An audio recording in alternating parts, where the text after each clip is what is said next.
Boa tarde, queridas integrantes do grupo da Oase da Ponte de Maruí. É bom estar com vocês de novo. Quero trazer uma mensagem para vocês nessa tarde, para o grupo todo, para vocês poderem conversar entre vocês. Talvez vocês viram, eu assisti isso na televisão, de que o estado de Santa Catarina teve um aumento de 28% no número de divórcios durante a pandemia. Ou seja, vivemos um momento de muitas batalhas. Algumas dessas batalhas já existiam antes da pandemia, antes desse isolamento, só agora com o isolamento e com a quarentena pioraram. Nós temos muitas batalhas mesmo. A pergunta que nós temos que fazer é: quais batalhas vale a pena a gente comprar? Quais brigas valem, quais brigas não valem a pena a gente comprar? Por exemplo, quem já teve filhos jovens, adolescentes, uma criança, às vezes a gente passava a semana inteira comprando a batalha sobre a organização do quarto, sobre a limpeza da roupa e brigava o dia inteiro. Será que essa batalha vale a pena? Ou talvez a batalha de orar e de ensinar eles o caminho eterno em Cristo Jesus. Quais batalhas valem a pena? O problema é que escolher quais batalhas valem a pena e quais batalhas não valem a pena a gente lutar não é tão fácil.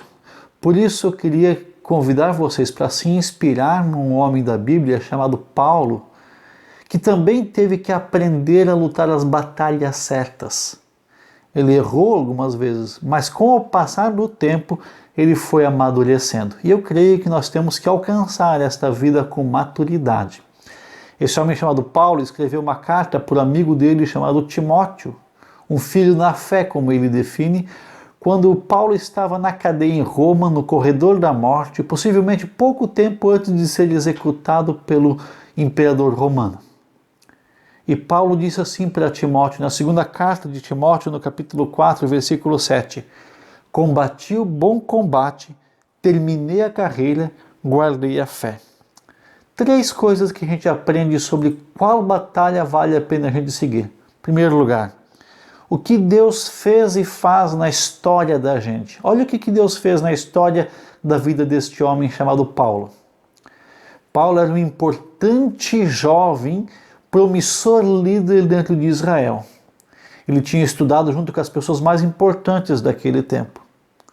E aí num dia, numa viagem para Damasco, porque ele perseguia os cristãos, uma luz aparece do céu, uma voz vem e diz: Saulo, Saulo, por que você me persegue? E Saulo se converte a Cristo, se torna Paulo depois da conversão, um tempo depois. Paulo se converte a Cristo Jesus. Mas no começo, ninguém aceitou muito ele, nem os apóstolos de Jesus, os discípulos, aceitaram Paulo. Por isso Paulo volta para casa em Tarso e fica 13 anos na geladeira. Deus estava trabalhando, amadurecendo Paulo, para que Paulo pudesse fazer as escolhas certas depois. Depois de 13 anos, então ele volta, torna-se pastor em Antioquia por um tempo, e depois então começa as viagens missionárias, que o livro de Atos conta a partir do capítulo 13. Creio que essa história, a história de vida de Paulo, ensinou Paulo a fazer as boas escolhas. Por isso, quando a gente precisa tomar boas decisões para saber quais batalhas que vale a pena a gente combater o bom combate, quando a gente for fazer estas escolhas, primeira coisa que é importante a gente perceber, o que a nossa história nos ensina, o que a gente já aprendeu com aquilo que foi do passado. Paulo aprendeu isso. Assim, queridas irmãs, para a gente escolher as boas batalhas, oração, meditação em torno dos textos bíblicos e, por último, quem sabe a gente precisa perguntar para algum líder espiritual. Algumas vezes nós estamos em batalhas inúteis, infrutíferas, que não vale a pena serem brigadas. Talvez você precise conversar com o seu pastor e perguntar quais batalhas valem a pena serem combatidas. Segundo lugar, o que Deus está fazendo para a gente poder escolher o bom combate? A gente precisa olhar o que Deus está fazendo neste momento na nossa história.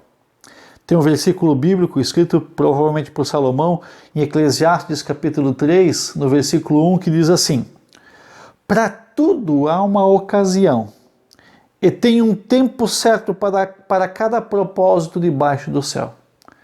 Tem tempo de rir, tempo de chorar. Tem tempo de plantar, tempo de colher.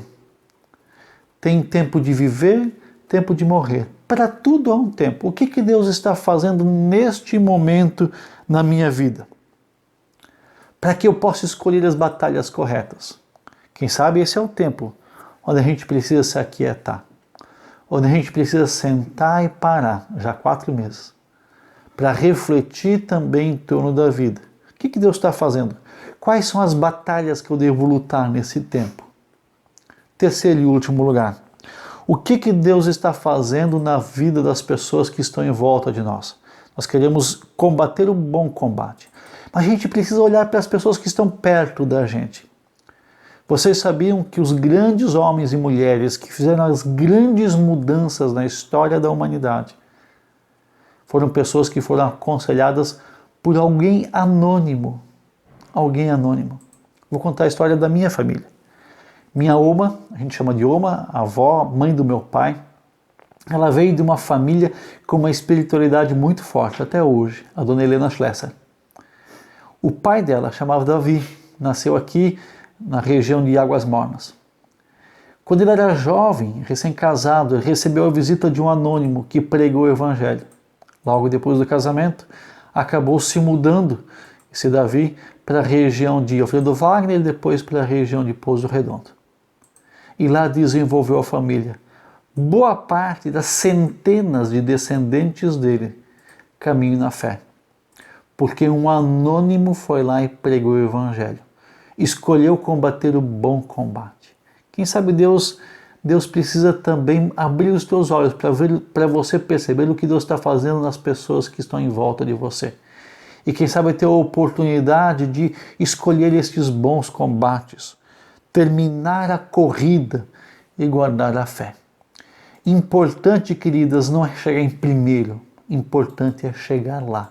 Importante é chegar lá.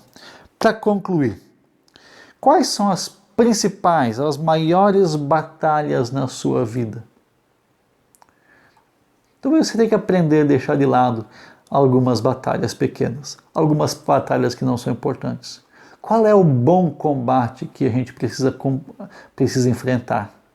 Segundo lugar, as batalhas, os combates que você tem na sua vida, elas estão ligadas a causas eternas ou a causas deste mundo? Tem muita gente batalhando muito, por exemplo, por política, que são batalhas deste mundo. Será que essas são batalhas eternas mesmo que a gente tem que brigar? Será que as picuinhas do dia a dia, às vezes com as pessoas com quem a gente se relaciona, são batalhas eternas? O convite é para que nós hoje possamos, com discernimento, escolher as batalhas eternas. Que você possa escolher as verdadeiras batalhas e, quem sabe, tornar-se uma mulher madura. Quando olha no final da vida, a gente percebe e pode dizer: escolhi o bom combate. Escolhi o bom combate. Terminei a corrida e mantive a fé até o final. Que Deus abençoe você. Quero orar. Senhor Jesus, quero interceder por cada uma das senhoras que estão aqui neste grupo da Oase. Cuida delas, da sua saúde, cuida também das suas famílias. Que elas possam experimentar este teu ensinar para que possam escolher os verdadeiros combates. Cuida também dos filhos, da família de cada uma, para que também estes sejam cuidados e guardados por ti nestes dias. Em nome de Jesus. Amém.